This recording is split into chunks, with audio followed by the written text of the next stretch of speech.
31 minutes. And, okay. So now I found I was going through the same history.net and I found something about the Nagasaki atomic bombing. So I'm like, okay, what is this? So get to reading, and they got to talking about Michi Haratati Bernstein, who was one of the 5 people who survived this bombing. Right, I think the day after, the same time they did Hiroshima. So I'm gonna go back to that, but then I found this because I didn't know about I knew about the Hiroshima bomb, and that was dog. But they was bombing. They was doing nuclear bomb testing over here in Phoenix, Arizona, back in the day, starting I think in the early 50s, all the way up until the 80s or 90 something. I know I was still in grade school because I remember when we had them fire drills. No, not the fire drills, the tornado drills. And the tornado drills had us going out in the hallway. Was it nip and tuck or whatever it's called? Duck down. Had us, however they had us bent down with our head down, the arms behind our head, and whatever. Like, but we're in the hallway. So, can you just imagine if a tornado really would have came and swooped us all up from out of this school building because these idiots had us going in the hallway for protection? We were supposed to go somewhere like in a bathroom, somewhere where it's solid, like in the basement where it's solid foundation. Where it can just lift us on up and take us all the way. And plus, we wasn't in that Indiana. But we didn't know. Thinking back now, we didn't have no damn tornadoes. We had floods and stuff like that. We had no tornadoes here.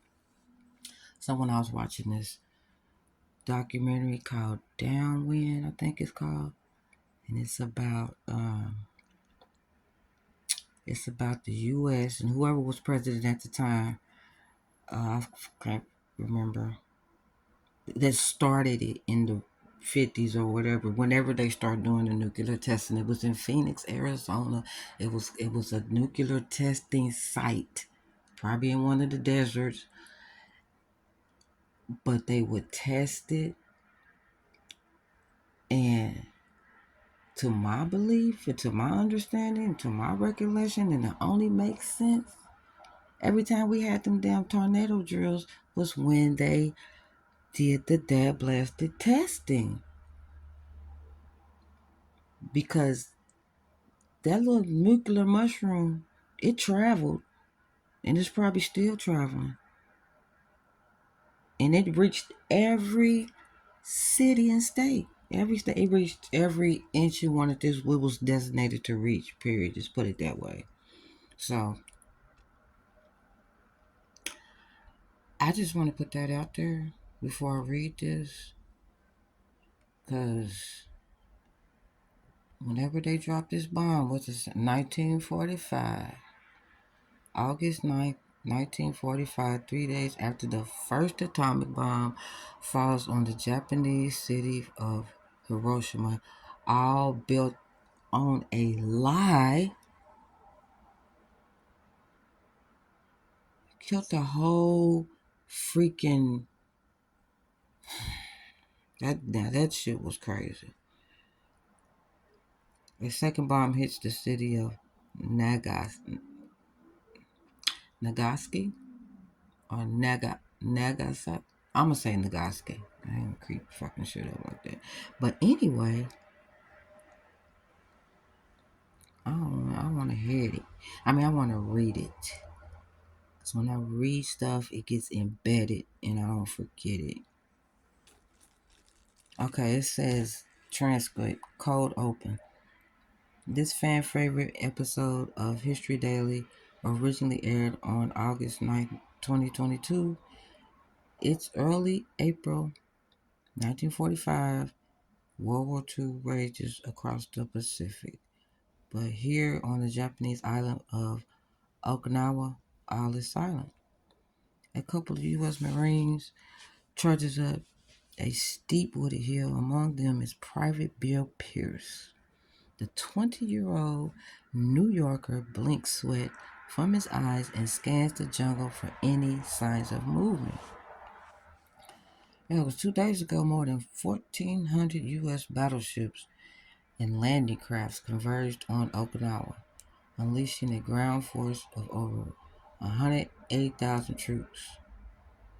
Bill and his company were sent to the north of the island, dragging an arsenal of 37 millimeters anti-tank guns. Their objective is to position the artillery pieces high on a mountain ridge to provide cover for an overcoming I mean for the oncoming 29th Marine Regiment. But as Bill and his company pushed the weapons up the hill, an explosive gunfire rips through the forest canopy. Bill's company has been spotted by a sniper. His commanding officer barks an order to spread out across the hillside. Spread out! Spread out! They shooting! They shooting! Without hesitation, Bill sprints to a piece of artillery and wheels the weapon into position. Other men in his company set up trip flares around the perimeter, and with their defenses prepared, the Marines hold their position, scouring the mangroves for signs of Japanese combatants. Time passes slowly as day turns into night, but not but Bill feels his eyelids drooping with exhaustion. The danger seems to have passed, but then a flare is triggered, momentarily lighting up the valley with ghostly photo photo phosphorusing. Bill is sits upright there, wading through the swamp. Toward the American camp is a regiment of roughly 100 Japanese soldiers. Bill grits his teeth, aims his weapon at the enemy, and unleashes a hail of bullets into the darkness. The following morning, Bill and his fellow Marines will inspect the bodies floating face down in the swamp. To their horror, they will discover that these 100 soldiers are actually civilians. The Japanese used these civilian men, women, and children as a decoy while they escaped to higher ground. Yeah, right. I don't believe that. I don't look into that. On the Pacific front, the World War II, the U.S. faced an enemy fully prepared to employ ruthless guerrilla tactics to avoid defeat. Lies, deceit, underhanded, stab in the back type shit. On the island of Okinawa, the Japanese dragged the U.S. into grueling and horrific war of attrition. While the Japanese kamikaze pilots scream overhead, the once luscious island transforms into a desolate hellscape of scorched palm trees and mangled corpses. Over the next 81 days, more than 250,000 lives will be lost, including 12,000 American troops and as many as 100,000 civilians. It will become the bloodiest battle of the war in the Pacific. And see, for one, the government, the military people, the higher ups, they don't give a goddamn about who they take out. So yeah, take one for the team. We gotta take what? How many did they say? 12,000 troops. They just gotta go. They gotta go. And there's 100,000 civilians as well. We don't give a fuck, and they don't. See what they did to New York. Okay, man, they would take out their own in a minute.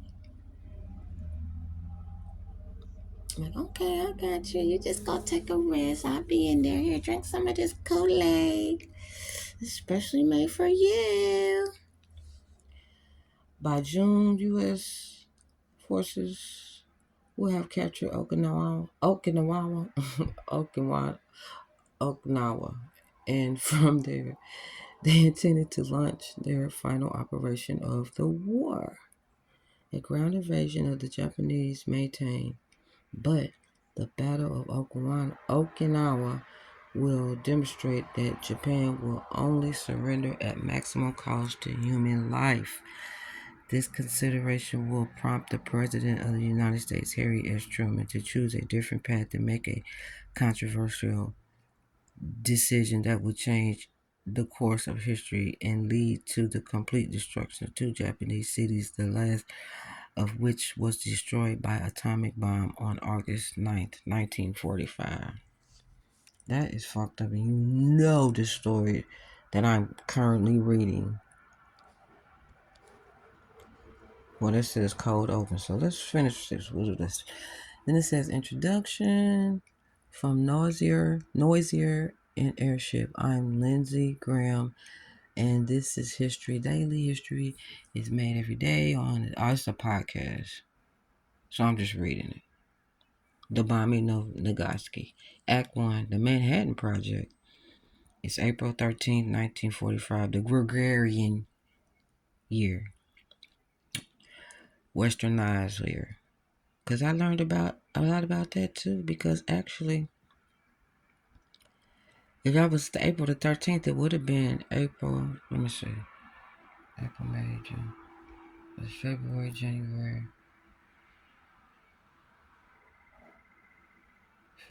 January, March, April, it says April, March, January, February. It would have been February.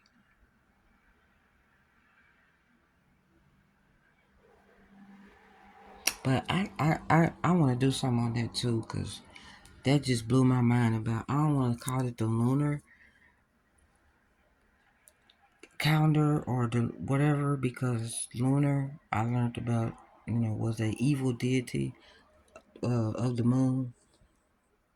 So I'm going to go by either the moon or I think it's pronounced Shesky, was one of the original names of the moon. And not nothing evil. But anyway, let me get on. Act 1, The Manhattan Project. It's April 13, 19, Washington, D.C., 4 months before the bomb is dropped on Nagaski. President Harry S. Truman sits behind his desk in the White House when there's a knock on the door. Without looking up from his briefing notes, Truman barks, "Come in!" And the door swings open as a slight white-haired man enters the Oval Office.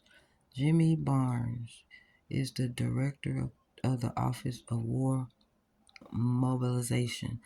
They still spelled that with a Z. The man responsible for coordinating all government agencies involved in the war effort. Truman glances up at Barnes over the top of his spectacles and raises his eyebrows impatiently as if to say, "Whatever you have to tell me, make it quick." Today is Truman's first full day as president, and he's feeling the pressure. Just yesterday, Truman's predecessor, Franklin D. Roosevelt, died of a sudden brain hemorrhage, and Truman was thrust without warning into the top job. He was inherited the presidency at a difficult moment, both for America and for the world. With Nazi Germany on the brink of defeat, Truman is expected to lead the global effort to rebuild Europe and its shattered economies. Meanwhile, World War II is far from over. The U.S. remains at war with Japan in the Pacific, and now the task of ending that conflict rests on Truman's shoulders. Making matters worse, since taking office yesterday, Truman has learned that there was much his predecessor didn't tell him about. Roosevelt was a private man. He seems he didn't even trust his vice president with critical confidential military intelligence. So today, when Jimmy Barnes begins informing Truman of a top secret multi-billion dollar project that's been in works for years, Truman is exasperated but not surprised. I wonder why. But as Barnes continues speaking about the nature of the project, Truman's exasperation turns to stunned disbelief. He cuts Barnes off, asking him to repeat what he said. Barnes clears his throat and says again, "We have been perfecting an explosive device great enough to destroy the whole world." Barnes is referring to the Manhattan Project, a secret government program to develop the world's first nuclear weapons. This is the first time Truman has heard about any of it. Mm, mm, mm. A few days later, Truman's Secretary of War, Henry Stimson, visits the Oval Office. Stimson hands the president a dossier containing comprehensive overview of the Manhattan Project. As Truman reads the document, he begins to grasp the full, terrible extent of the atomic bomb's destruction capabilities. Truman quickly realized that with a weapon that's powerful, the U.S. could spare America's lives and force Japan into an unconditional surrender. But when Truman looks up at Stimson, his war secretary's face is solemn. Stimson explains his reservations about using the bomb, telling Truman that it would radically alter the international order and set a dangerous new precedent for modern warfare.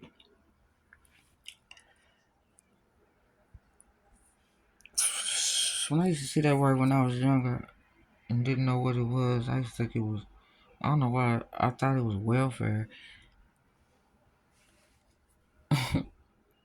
See, Truman appreciates Stimson's caution, and he agrees that the atomic bomb should be be a last resort. That ground that a ground invasion the Japanese maintain is still the preferable course of action. Truman is confident America has Japan on its heels. The campaign in the Pacific is largely going as planned after capturing the volcanic outcrop of Iwo Jima last month. The Americans have now arrived at the final hurdle before reaching the Japanese mainland, the island of Okinawa. Surely, Truman hopes Japan's resolve will soon crumble. But the weeks turn into months as the Battle of Okinawa rages on with no end in sight. Already, more than 10,000 American troops have been slaughtered as wave after wave of kamikaze pilots crash into U.S. battleships. Eventually, it becomes clear to Truman that Japan will continue fighting down to the last man. On June 18th, the Battle of Okinawa draws to a bloody close. Truman calls a meeting with the top military brass to decide what to do once they take Okinawa. The Army's Chief of Staff, General George C. Marshall, makes a strong case for a good invasion for Japan. Some of the other chiefs exchange doubtful glances. They believe Okinawa is an ominous preview of what a ground invasion will look like: long, terrible, and bloody. But General Marshall is persistent. He surveys the room beneath his stern eyebrows and growls, "It's a ground fact that there is not an easy, bloodless way to victory in war." But then Assistant Secretary of War John McCloy speaks up. McCloy suggests by giving Japan an ultimatum: surrender or America will use its nuclear weapons. A somber hush falls over the room. Everybody agrees that an extraordinary show of force is required to compel Japan to stop fighting, but the atomic bomb would cause mass destruction on an unprecedented scale. Truman and his advisors know they need to cripple Japan's means of waging war, but the country's main uh, munitions factories and military bases are located in the cities where millions of civilians live and work.